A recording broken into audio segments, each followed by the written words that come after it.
కాలేజీని ప్రైవేటీకరిస్తూ కూటమి ప్రభుత్వం ముఖ్యమంత్రి చంద్రబాబు నాయుడు తీసుకున్న నిర్ణయాన్ని రాష్ట్ర ప్రజలందరూ కూడా పెద్ద ఎత్తున వ్యతిరేకిస్తున్న తరుణంలో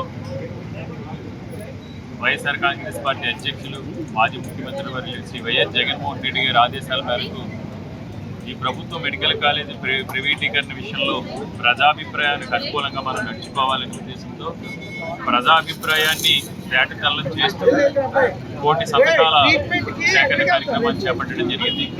ఈరోజు 1 కోటి సంతకాలకి సంబంధించి ఎక్కడికి వెళ్ళినా సరే పెద్ద ఎత్తున ప్రజలకు విశేషమైన స్పందన వస్తుంది. ఎందుకంటే చంద్రబాబు నాయుడు గారి కూటమి ప్రభుత్వం తీసుకున్న నిర్ణయం ఏకపక్ష నిర్ణయం, స్వార్థపూర్తి నిర్ణయం, ఒక నిరంకుశత్వ నిర్ణయం, ప్రజా వ్యతిరేక నిర్ణయం కాబట్టి దీనికి పెద్ద ఎత్తున స్పందన వస్తుంది. ఈ 1 కోటి సంతకాల సేకరణ కార్యక్రమంలో భాగంగా ఈరోజు విశాఖ ఉత్తర నియోజకవర్గంలో 50 వార్డు కార్పొరేటర్ బావులపల్లి ప్రసాద్ గారు, వార్డు అధ్యక్షుడు వేణు గారు, పరిశీలకులు వైడి శ్రీనివాస్ గారు, వీళ్ళందరూ ఆధ్వర్యంలో కూడా ఈరోజు కార్యక్రమాన్ని ఏర్పాటు చేయడం జరిగింది.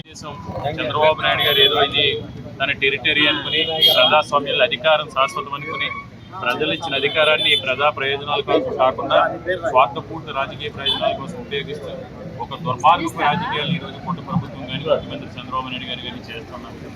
దీన్ని ప్రజలు తలుచుకుంటే ఏవైనా చేయగలుగుతారు. మీరు ప్రజాభిప్రాయంతో అధికారంలోకి వచ్చారనే విజ్ఞానం కూడా లేకుండా వ్యవహరిస్తున్న తీరుని 1 కోటి సంతకాల సేకరణ ఉండే విధంగా మాజీ ముఖ్యమంత్రి జగన్మోహన్ రెడ్డి గారి చేతుల మీదుగా గవర్నర్ గారికి అందజేయండి.